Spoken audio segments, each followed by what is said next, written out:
Bowls Buddies, good morning and welcome to another Friday and another episode of Ask Andy. Now, I've had all sorts of questions this week and I've actually changed my mind at the last minute. There was a comment on YouTube last night that intrigued me and I thought it followed on nicely from last week's Ask Andy and the explanation I also gave in the Monday vlog, so I'm going to do that one. But first, let's get a few things out of the way, guys. Thank you for joining me on this wonderful morning.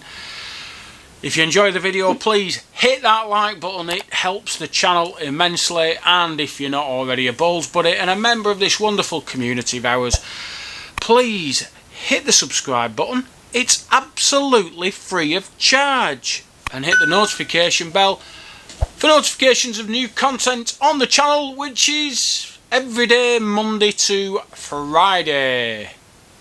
Got it out of the way, smashing. Okay, I am going to do a little bit of what's happening this weekend at the end of this, so stick around. I'll try and point you in the right direction for some marvellous bowling.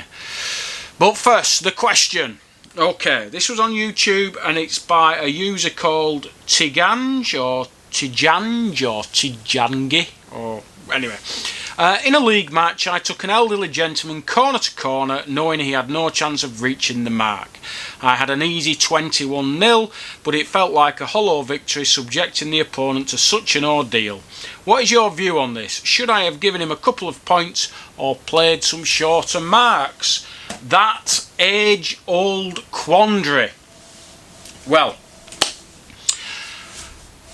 I have had quite a few 21-0s in my career. Fortunately, I've not had any against me just yet, touch wood.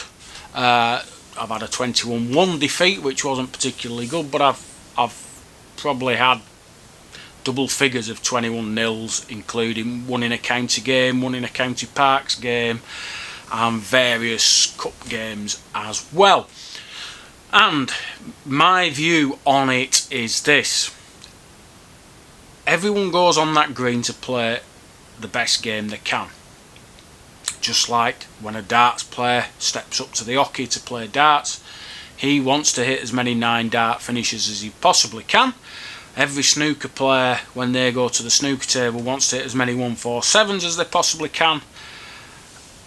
Every pool player wants to 8-ball their opponent, and on and so forth. It's all about winning and playing as well as you possibly can and aiming for perfection. And as Crown Green Bowls, I don't think we should be any different.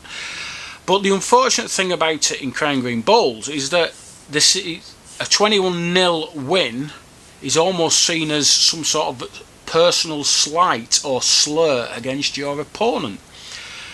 And I don't see it just like that.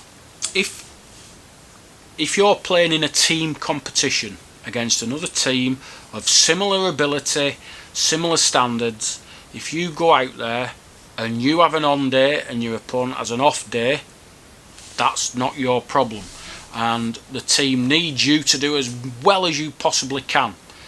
And I would have no qualms in a Murphyfield League game winning 21-0. I've done it against somebody who is a good friend of mine and somebody who I've played in the same team as, and I felt awkward, but I know that he wouldn't have wanted me to do anything other than play at my best, and that's up to that's his problem then, isn't it? The difficulty comes when you're not playing somebody of equal ability. And I've also had many occasions where I've played lower league players in team competitions, and again, you have to do what you have to do for the good of the team. You know, might just go out and try a little bit and not play so well, but make sure you win. Well, all them chalks you've given away might cost your team, and I've seen that happen as well. Again, you need to make your mind up whether you're playing for the team or for yourself. If you play for the team, you've got to do it. If you're not, it's up to you. But remember, if you can make a big break, your opponent can make a big break. It's all really down to how well you see how your ability compared to your opponent's. Did you really need to chuck the guy full in?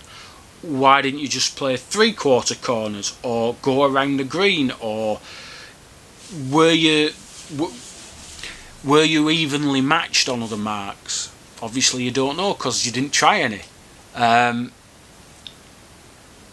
not sure. I think if I'd have been 15 or 16 nil up, I might have just thought, let's try something different. I certainly wouldn't throw balls off. I wouldn't. I think that was patronising. It's derogatory, and I don't think players appreciate that. I think I wouldn't like it if I was getting hammered, and I've been losing 11-12-0 before now, and I don't think for a second any of my opponents would have said, "Oh, we'll give Andy a chalk."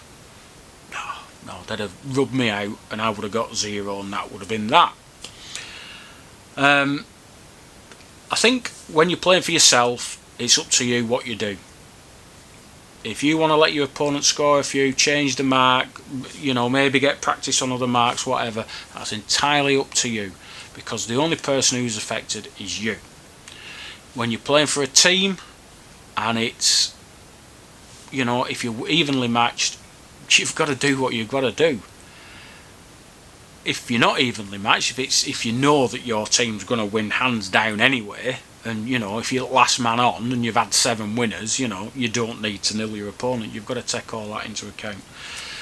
But I err on the side of, if you're playing for a team, get it done. And if that makes you unpopular, if it makes me unpopular, so be it. But personally, I didn't start playing bowls to make friends, because you can make friends by just losing all your games. A lot of people don't like winners. They love losers because they know that they're going to beat them. So I personally wouldn't have done what you've done, just because I don't think I would have had the need to. But it sounded like you were both fairly similar abilities, so you do what you need to do for the team. That's the way I look at it. If you've played well, that's not your issue. Your opponent needs to work on the game.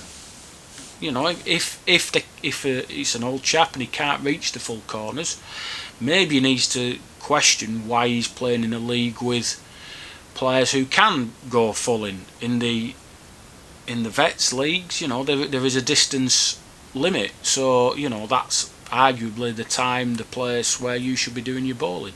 Sounds harsh, I know, but that's the way I see it. So hopefully that has answered your question. Yeah, I've never had any qualms about it, to be honest. How horrible am I? So let's get on to what's happening this weekend on the greens. So firstly, tonight is the last qualifier for the Ribblesdale Classic, and what a field there is there. So the draw for the 4th and final qualifying session, 6:30 start. Mitch Toth versus Aaron Harrison, John Gatley versus Stuart Gall, Thomas Scorer versus Wayne Ditchfield, recent winner of the Florence Pryor event, Damien Morrison versus Paul Mottram.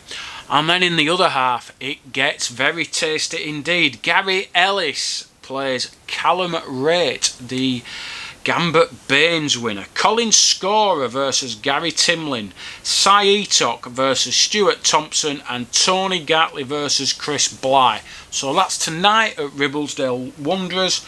Get yourself over there. And the final of that is at 5:30 on Saturday the 5th of September. It's a final 8.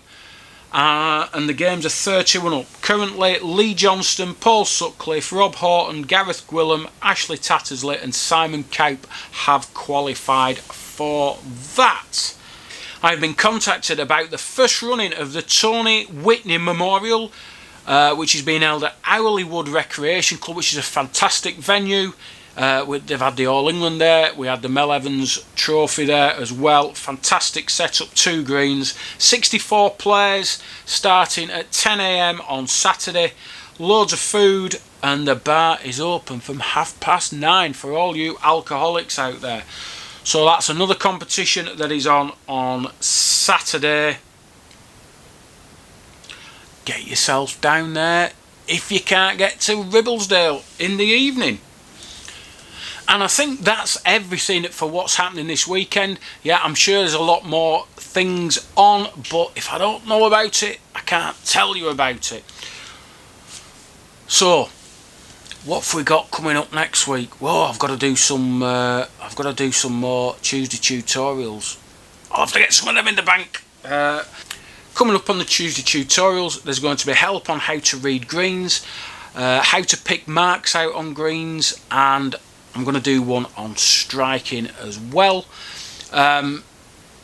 That should keep you busy. I'm really happy with the feedback I've got from the Tuesday tutorials, and if there's anything that you guys want me to cover, somebody else has asked me about playing in the wet, and if I've got any tips about that, and I have actually, so I might do. So that's four episodes I've got to make, but keep sending the comments in, keep sending the questions in, requests, information.